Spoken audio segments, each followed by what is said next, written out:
If you were to ask me what paradise on earth looks like, I would say it's probably something like this. A pyramid filled with photo and video equipment. The Photoplast Adventure is the largest photo fair in Austria and the second largest photo fair in the German-speaking market.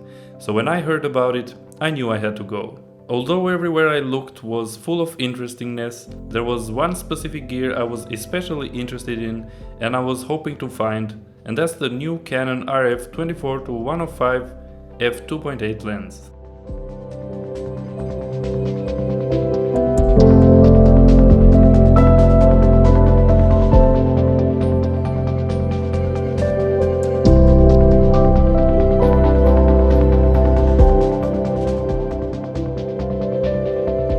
What's up guys, welcome back to another video.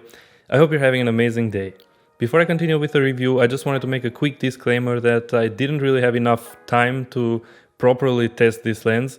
I only spent about 20 minutes with it at the counter. I managed to get it on my hands, to put it on my camera, capture some photos and some short videos to test the range, but it's far from enough to have a proper test. The reason why I wanted to make this video is because I'm someone who loves zoom lenses. I love them for their versatility because you don't have to switch lenses back and forth. You can only have one lens mounted to your camera and then cover a lot of focal range with it and use it for multiple scenarios.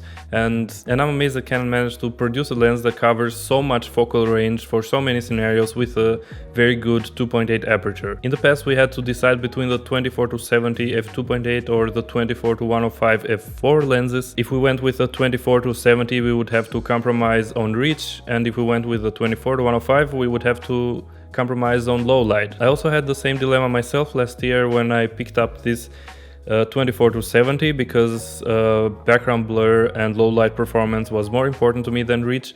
But seeing that Canon managed to produce a lens where you don't have to make these compromises anymore is amazing, and that's why I wanted to make this video to talk about it. So you might think that now this lens solves many problems, so we can just skip the 24-105 f4 and the 24-70 and just go straight to this, and there is no need for this video. The truth is far from that, because this lens also has its downsides, and the biggest one is the price. This lens at the moment with the winter cashback program is about 1,100 euros more expensive than the 24-70 f2.8. The second disadvantage is that I noticed when I was seeing it in person was how much taller it is than my 24-70mm f2.8, which means that it's gonna take a lot more real estate in your backpack and you might not have any extra room for it. And the third downside of going with this lens instead of the 24-70 f2.8 is that it is about 50% heavier. So as you can see right from the start, the decision is not that simple.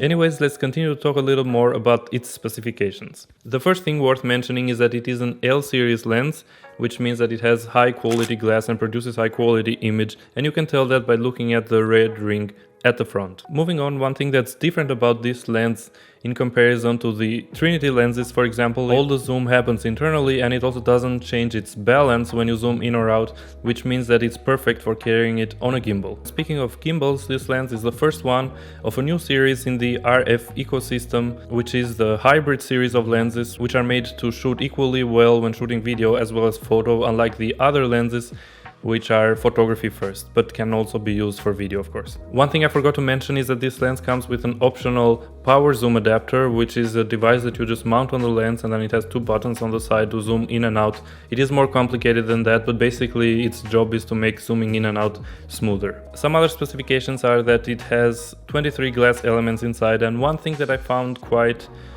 disappointing, let's say, is that the minimum focusing distance is at 45 centimeters. In comparison, the 24-70mm f2.8 has a 21 centimeter minimum focusing distance at the wide end at 24 millimeters, and it has a minimum focusing distance of 38 centimeters at 70 millimeters. When it comes to the magnifications, it's almost the same. The 24-70 is a bit better with 0.3 times magnification, and the 24-105 2.8 with 0.29 times. Overall, the difference isn't that big in magnification, but for someone like myself, I already find the 24-70 a bit lacking, because when I go to shoot product photos of food for social media, I find that sometimes I want to get closer to the food and I don't manage. And knowing that the new lens on the wide end is even worse at the minimum focusing distance, is of course a downgrade. When it comes to buttons, switches and rings, this lens has quite a lot of them, starting at the front with the control ring like all the other RF lenses.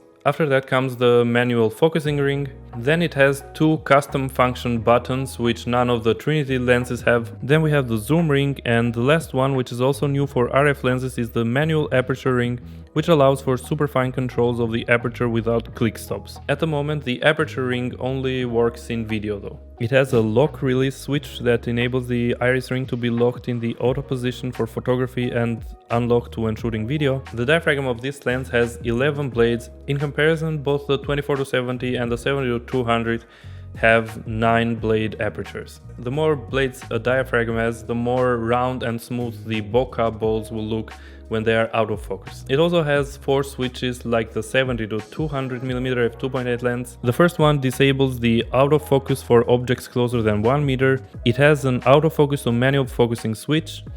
Then it has a switch to turn the stabilization on and off. Speaking of which, this lens has 5.5 stops of image stabilization built in, and when combined with the IBIS on some cameras, it can get a total of 8 stops of image stabilization. And the last switch is used to choose between 3 different modes of stabilization. Being so long and heavy, it is good that this lens comes with a tripod mount to easily mount it into tripods, obviously.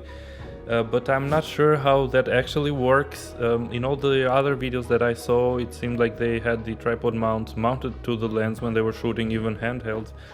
On Canon's page I read that the tripod mount is removable, but looking at the videos it doesn't seem to be the same system like the one on my 70-200, which is completely detachable, both the ring thing that mounts it on the lens and the foot that mounts it to the tripod. So I'm not really sure how exactly that works, but in case some of you know, then make sure to leave a comment down below. I'd love to know how exactly this tripod mounting works. To conclude, because of its low light performance and the extra reach, I think this lens is going to be very popular amongst wedding and event shooters. I think generally Canon shooters are happy about this lens, because I was also looking at the stand and almost every one of the photographers or videographers that was walking by, one of the main things they were looking at was this 24-105 F2.8 lens. When I was at the stand, I was also talking to a wedding couple, and their attention also went straight to the 24-105 2.8 lens, and they said it's a fine piece of equipment and they were thinking about getting it for their wedding photography work. Personally, at this point in my career, I think I'm better off with a 24-70mm f2.8 lens for 3 main reasons. The first one is that it's more compact and it's easier to carry it around. The second reason is the price. With the extra money that I would spend on the 24-105, I could just keep that and use it for upgrading my lighting or my audio, or getting a gimbal even, because I don't have one yet. I don't actually think I need a gimbal, but that's probably a topic for another video. The point is that it saves a lot of money, and then if I want to reach a bit further, then I have the 70-200 with me mounted on the EOS R for those extra occasions. And of course, because of the product photography and video that I do, the minimum focusing distance is also a deal breaker. But in case size, money and the minimum focusing distance isn't really your concern, I think you should definitely go with this lens, because it's going to give you that extra reach that you're going to enjoy, especially if you shoot events like weddings or concerts or something of this kind, because the 70mm sometimes, I have noticed, just doesn't bring you close enough to your subjects. Thank you very much for watching, guys. I really appreciate it, and I hope you got some value out of this video. If you did, make sure to give it a thumbs up. Also subscribe to the channel so that we see each other again in the future. If you have any questions, just leave them down below, but also if you have any suggestions about topics that I should cover in the future, make sure to comment them down below as well. Goodbye.